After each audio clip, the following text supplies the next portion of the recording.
Europe में नहाने को कुफ्र समझा जाता था। यूरोप के लोगों से सख्त बदबू आती थी। रूस के बादशाह कैसर की जानिब से फ्रांस के बादशाह लुईस चहारम के पास भेजे गए नुमाइंदे ने लिखा कि बादशाह की बदबू किसी भी दरिंदे की बदबू से ज़्यादा मुतअफ़्फ़न है। उसकी एक लौंडी जिसका नाम मुलेटियस बाम था, बादशाह की बदबू से बचने के लिए अपने ऊपर खुशबू डालती थी। दूसरी तरफ खुद रूसी भी सफाई पसंद नहीं थे। मशहूर स्याह इब्ने फजलान ने लिखा कि रूस का बादशाह कैसर पेशाब आने पर मेहमानों के सामने ही खड़े खड़े शाही महल की दीवार पर पेशाब करता। छोटे और बड़े पेशाब दोनों के बाद कोई इस्तंजा नहीं करता। ऐसी गंदी मखलूक मैंने नहीं देखी। उंदलस में लाखों मुसलमानों को कत्ल करने वाली मलका इज़ाबेला सारी ज़िंदगी में सिर्फ 2 बार नहाई। उसने मुसलमानों के बनाए हुए तमाम हमामों को गिरा दिया।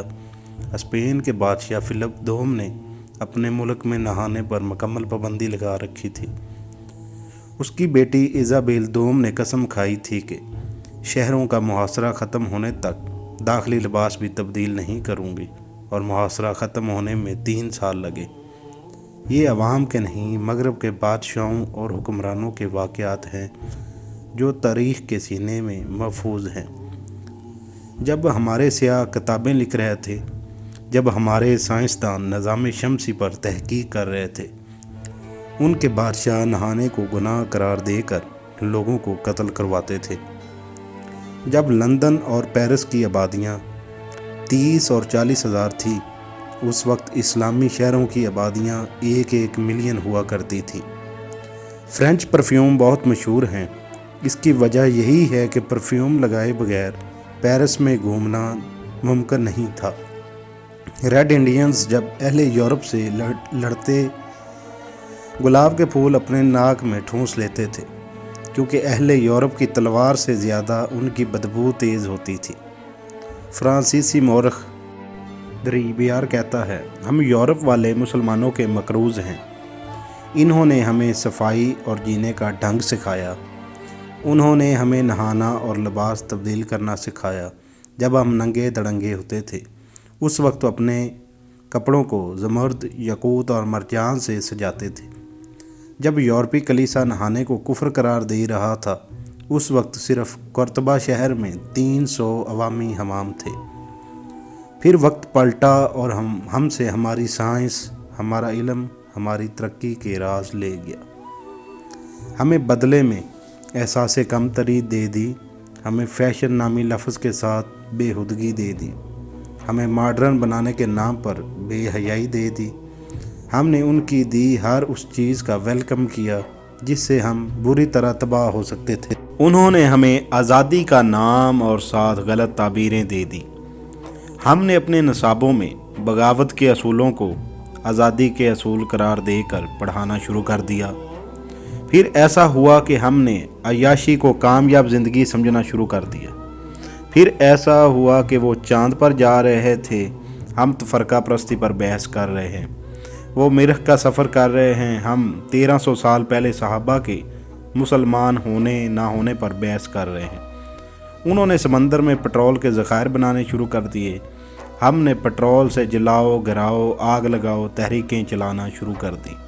उन्होंने अदब में ऐसे शाहकार तख्लीक करने शुरू किए जो अफकार बदल दें, तो हमने लबो रुखसार, चाय की प्याली, कॉलेज की लड़की लिखना शुरू कर दिया।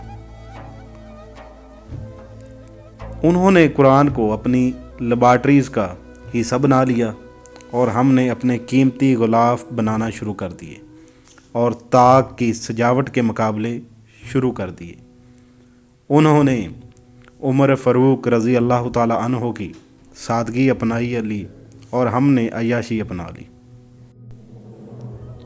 जब वो अपने बच्चों को ज़िंदगी की हकीकत सिखा रहे हैं, हम स्कूल, कॉलेज और यूनिवर्सिटीज़ में फ़र्स्ट, सेकंड और थर्ड पोजीशन लेने की गुर बता रहे हैं। अहले दानिश समझते हैं कि आइंदा जंगें मैदान जंग में नहीं, क्लास रूम्स में लड़ी जाएंगी, और आज हम नई नस्लों को मादियत परस्ती की भट्टी में झोंक कर पैसे को तरक्की और कामयाबी का अस्तारा करार दे रहे हैं। वो अपने बच्चों को जीना बता रहे हैं और हम एक दूसरों से जीतना सिखा रहे हैं। उन्होंने अपनी बेहयाई और ख्वाहिशात के सामान को कम करके वैलेंटाइन डे में जमा कर दिया और हमने उसको मनाने के लिए रोशन ख्याली का नया नारा लगा दिया। जब वो शेक्सपियर और गोएटे के कलाम को इल्हामी रूहानी कलाम साबित करने की कोशिश कर रहे हैं, ऐन इसी वक्त हम इकबाल को मुश्किल करार देकर अपनी नस्ल को तन आसान बना रहे हैं। ये है वक्त का पलटना जो हमें खुदा ने नहीं दिया। खुदा भी वही है, ज़माना भी वही, मगर म्यार बदल गए हैं।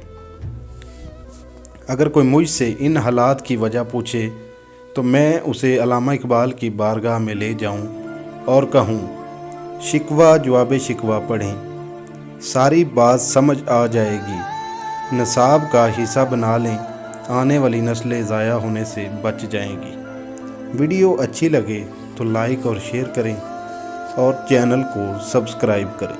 जज़ाकल्लाह।